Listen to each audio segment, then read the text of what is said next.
Ang masakit, ako'y nagtataka. Dalawa naming anak, bakit ngayon ay tatlo na? Grabe! Pasikatan natin yung mga kakumpay natin na sampulan mo kami ng napakasakit ko yung ng gitara. Pwede mo ba kami gitarahan? So ayan mga kakumpay, sasampulan tayo ni Kuya Jericho.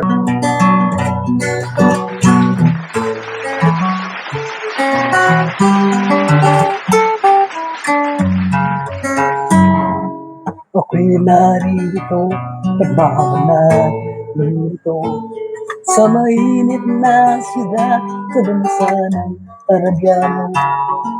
Ang hirap talaga, ang pilitan ng pera. Kakapangan ng kamay, ang susubo pa ang ulay. Sa aking tulo, ang lagi bumilis ng araw upang makabalik. Dura sa tono. Alak sigarilyo upang makaipon, napitiis na lang ko.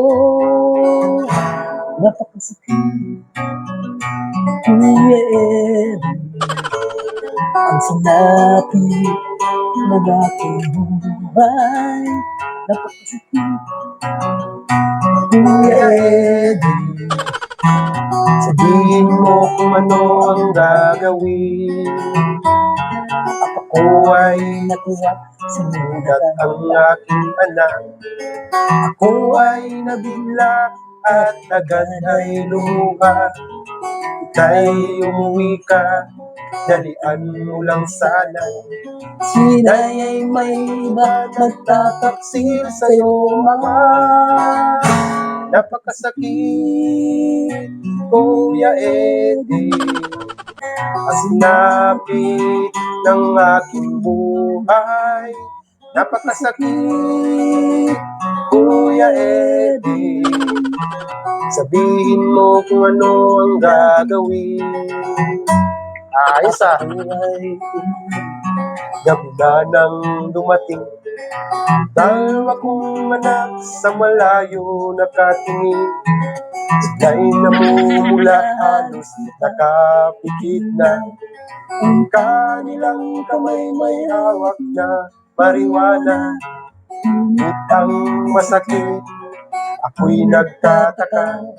Dalawa naming anak, bakit ngayon ay tatlo na? Grabe!